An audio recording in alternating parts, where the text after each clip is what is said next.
जैसे मेरा ये लाइव पीछे 2 बार कट के आया है और अब तीसरी बार पूरा आएगा, ठीक इसी तरह से उदाहरण के तौर पर आपको बताते हैं कि जैसे यह लाइव भी बटकर आया है, ठीक ऐसे ही यह सरकार हमें आपस में जातियों में बांट देना चाहती है। मान्यवर साहब काशीराम जी के बहुजन समाज के सपने को साकार नहीं होने देना चाहती है और मैंने स्पष्ट तौर पर बता दिया है कि आरक्षण हमारा जन्मसिद्ध अधिकार है जिसे हम लेकर रहेंगे, लेकिन जिन हम जातियों में झगड़ा फसाद कराया जा रहा है और कुछ लोग राजनीतिक रंग देने के मकसद से धरने प्रदर्शन आंदोलन की रूपरेखाएं लिख रहे हैं, वह बहुत ही बड़ा सोचने का विषय है कि आज हम सभी को मिल बैठकर इस समस्या का समाधान करना चाहिए, क्योंकि माननीय सर्वोच्च न्यायालय हमसे ऊपर नहीं है। हम लोकतंत्र हैं, हम देश के रक्षक हैं, हम संविधान के रक्षक हैं। तो ऐसे में हम आपस में बैठकर अपने आरक्षण व्यवस्था को जिस प्रकार थी वैसे ही कायम रखेंगे।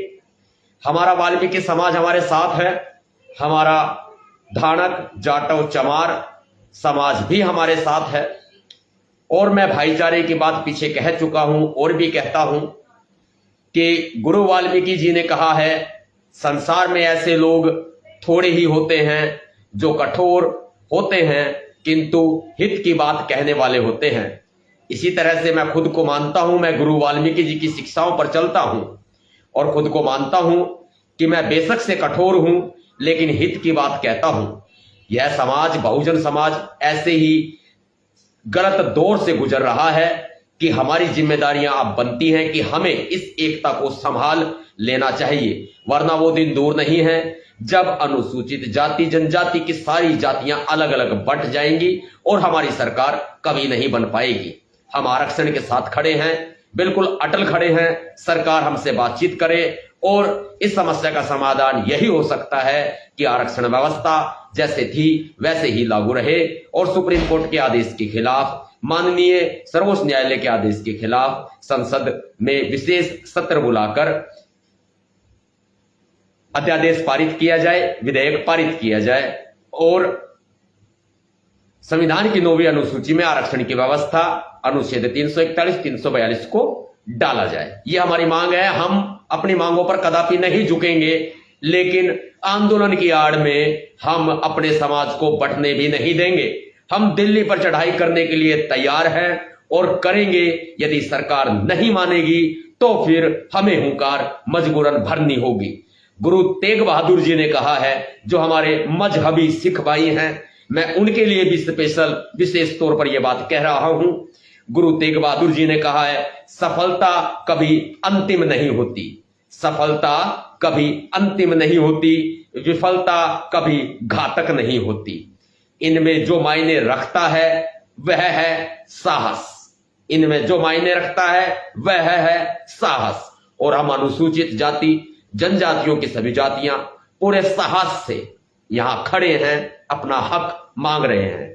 हमारे साथ ओबीसी की भी तमाम जातियां और कुछ जगहों पर ओबीसी में नहीं है, जैसे हमारे जाट भाई ओबीसी में है, हमारे गुज्जर, अहीर, मीणा भाई एसटी में है, आदिवासी भाई हमारे, ये हमारे साथ हैं। देश का मुसलमान भी साथ है और हिंदू धर्म में आने वाली सामान्य वर्ग की जातियां भी हमारे साथ कंधे से कंधा मिलाकर खड़ी हैं, जैसे कि ब्राह्मण, राजपूत, क्षत्रिय, वैश्य यानी कि बनिया हमारे साथ खड़े हैं।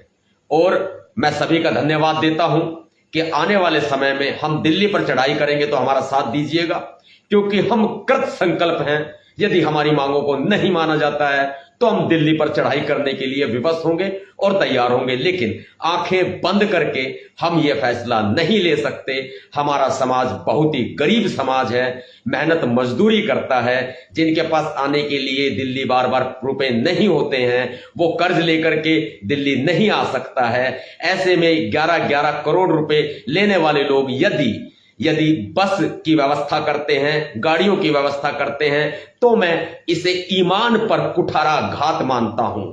ईमान धर्म को बेचना अपनी बहन बेटी को बेचने के बराबर है। इसलिए हमें अभी बहुत ही समझदारी से काम लेना है, इतनी समझदारी से काम लेना है कि यदि हमारे लोगों पर कोई भी मुकदमा झूठा फर्जी लगता है तो नए कानूनों के हिसाब से वो कभी उन मुकदमों से निकल नहीं पाएगा। जिस तरह से 1 जुलाई से भारत सरकार ने कानूनों को बदल दिया है और उन कानूनों से निकल पाना, मुकदमा दर्ज होता है तो उन मुकदमों से निकल पाना मेरे गरीब, दलित, भोले समाज के लिए बहुत ही नुकसानदायक साबित हो सकता है। मैं चाहता हूं कि मेरे समाज के लोग यदि दिल्ली आए तो मैं उनकी प्रोटेक्शन की पूरी गारंटी लूंगा, मैं उनकी सुरक्षा की पूरी गारंटी लूंगा। उनके ऊपर कोई मुकदमा दर्ज नहीं होगा, यह भी गारंटी लूंगा, क्योंकि मैं वो दौर भूला नहीं हूं कि गुरु रविदास जी, संत शिरोमणि गुरु रविदास जी का गुरु घर, गुरु मंदिर आज तक भी नहीं बना है और हमारे लोग मुकदमे झेल रहे हैं, फर्जी मुकदमे झेल रहे हैं, तारीखें भुगत रहे हैं। ये हमारे लिए बेहद दुख का विषय है और इस तरह के कामों से यदि भाईचारा खराब होता है तो इस सरकार को स्पष्ट तौर पर कहना चाहते हैं, बार बार कह रहे हैं, पुनः कह रहे हैं कि बातचीत के रास्ते खुले हैं। ये भीमसेना की तरफ से ऑफिशियल बयान है। आप भीमसेना के इस बयान पर ध्यान देते हुए हमारी मांगों को मान लीजिए और हम भाइयों में वाल्मीकि हमारे भाई हैं, मजहबी सिख हमारे भाई हैं। ये कहते हैं ना कि शरीर का एक अंग अलग हो जाए तो इंसान अपंग हो जाता है। मैं वो नवाब सतपाल तंवर हूं, मेरा सीधा हाथ वाल्मीकि है, मेरा उल्टा हाथ चमार जाटव है, मेरे आंखें मेरे मजहबी सिख भाई हैं, मेरी जुबान जो मेरी आवाज पूरे देश भर में गूंजती है वो मेरे धानक भाई हैं, मेरी घुमंतु जातियां हैं, एससी और एसटी आदिवासी वर्ग में आने वाले सभी जातियां मेरी आवाज हैं। मैं पूरा एक तन शरीर हूं तो मैं एक बहुजन समाज हूं। मैं आपस में लड़ते हुए अपने लोगों को कदापि नहीं देख सकता। मुझे बहुत दुख हो रहा है, मुझे बहुत पीड़ा हो रही है। हमें मजबूरन दिल्ली पर चढ़ाई करनी पड़ रही है, हमें मजबूरन दिल्ली आना पड़ रहा है, लेकिन मेरे समाज के वो गरीब लोग, वो मेहनत मजदूरी करने वाले लोग कब तक अपनी दिहाड़ी मजदूरी छोड़ते रहेंगे?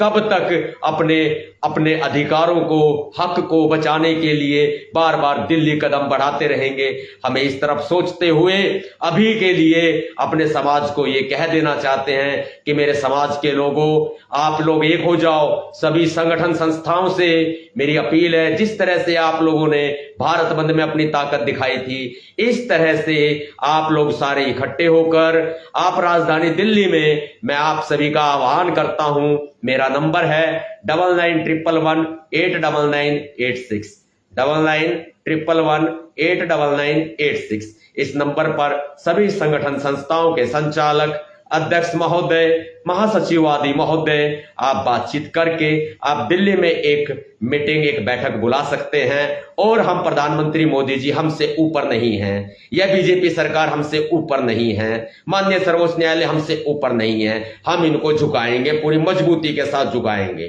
क्रांतिकारी जय भीम।